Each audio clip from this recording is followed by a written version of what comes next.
What does the future hold for Cristiano Ronaldo at Manchester United? Is it time that the pair went their separate ways? Has it come to the end for the club legend this time around? 03717 223344. Of course, we're talking about Cristiano Ronaldo and just the events of this week. He refused to come off the bench, which, by the way, I think for any player we would have still been discussing on talkSPORT, let alone probably the most famous footballer in the world. But he did it nonetheless in a Premier League game against Tottenham Hotspur, where his side played fantastically and got the 3 points, which made you sort of scratch your head a little bit more. Then he walked down the tunnel after refusing to come on. And then, of course, we hear that Erik ten Hag banishes him from first-team training, leaves him out of the squad for the game against Chelsea tomorrow. And then Ronaldo comes onto social media, not to apologise, but to say, I'm not perfect. Things happen in the heat of the moment, which I think we can all consider. But for many Manchester United fans and those associated with the club, they felt it was very disrespectful and something that Cristiano Ronaldo doesn't need to be doing. I tend to agree. And I tend to feel that it's better for everyone at Manchester United if they do now what they should have done in the summer and part ways with Cristiano Ronaldo. Lianne Sanderson, what do you think? It's difficult, Hugh, because, you know, I'm Cristiano Ronaldo's number one fan and I've never, ever said a bad word about him. But I think... Biased? Yeah, I love him. I do. There's no denying that. 700 goals, you know, he's been a legend of the club. But this is the first time, I think, ever in my whole time of supporting Cristiano Ronaldo that I felt disappointed and let down. Now, it doesn't mean anything that he's let me down, but I think he's let the club down. I think he's let the fans down. I think, you know, I look at it in my career, there's been times where I play for managers, I play for teams where the manager's been not very nice to me. You know, I've gone into games when a coach has said not so great things to me before going into a major final. And I couldn't think of anything worse than playing for them. But you have to find a way. And whenever the manager calls upon you, you're still part of that club, you have to go on. Carlos Tevez did it before, didn't he? That's the only other player that comes to mind that didn't go on. But I do think it's a disgrace and, you know, it hurts me. Because when Cristiano Ronaldo re-signed for Manchester United, I was so excited. Do you remember I had my Man United shirt on and Ronaldo on the back, and I came in here just delighted he hadn't signed for City, to be honest, like all of us were. To say Cristiano Ronaldo, I heard some of the comments in the build-up to what we were talking about, and to say he's not good enough anymore, I don't agree with that. He was our top goal scorer last year in a poor Manchester United team. But it's all the people that are sceptical of Cristiano Ronaldo and say he makes it all about him. I think he's validated them now. By doing this, I think it validates all those people that say Cristiano Ronaldo makes it all about him. Now, I've had fortunate enough to meet with Cristiano Ronaldo 4 or 5 times. He's always been amazing. Every time I've met him, he's amazing, and I still love him. But I'm really disappointed with how he's handled this situation because, one, you can't be leaving the game before the end. He did it in pre-season this year, when some of them left, and Ten Hag said he warned them. Yeah. And I thought he handled that situation very well. Put everyone to bed. Nobody needs to keep talking about it. The manager dealt with that. But Cristiano Ronaldo leaving the game in that way has proved all the people that say it's all about him, it's given them validation to say that. And it really does. It pains me to say it, but he's let us down. Time to go? I think so.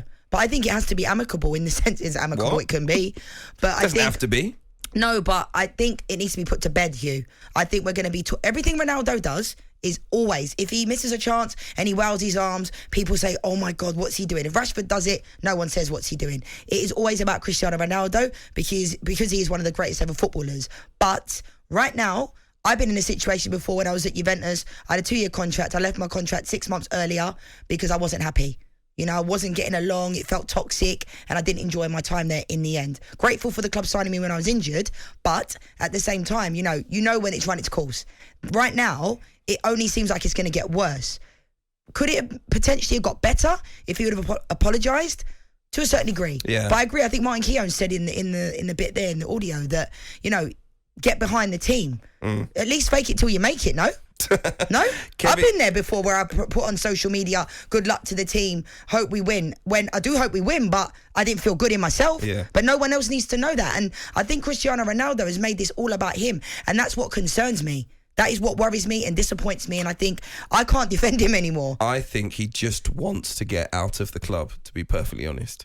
And I think he's now at the situation where he's not playing and he's thinking they're going to probably keep me here on the bench until the end of the season, and I don't want that to happen. I need to get out of here. But walking off before the end of the game, that's not the right way to go about it. There's loads of players, aren't there, that want to leave their clubs? I think there's a good chance we'll see more of this, to be perfectly honest. Either public statements, those kind of cleverly worded answers in interviews that suggest, particularly when we get to the World Cup, and there'll be questions about his club future at that point in time. Clearly, we know his international future there'll be questions about. And we'll start seeing this relationship fall apart completely, to be honest. And it's sad, though, isn't it, Hugh? It is sad because we brought him back. I don't think it is. You don't? I don't think you don't think it's ruined his legacy at Manchester United? I'm not sad about it. No, I'm not sad about it. Really? Because I don't think he's showing a particularly different character to one that he's had for many years. I don't see a different Cristiano Ronaldo in the last few weeks or last couple of months at Man United. Well, he's never walked off before a game and never walked off down... I'm seeing stuff that I've not seen before. He's always been the player to start games for his club. And he's always gone on the pitch and scored goals, and we've always been raving about the good parts of his game.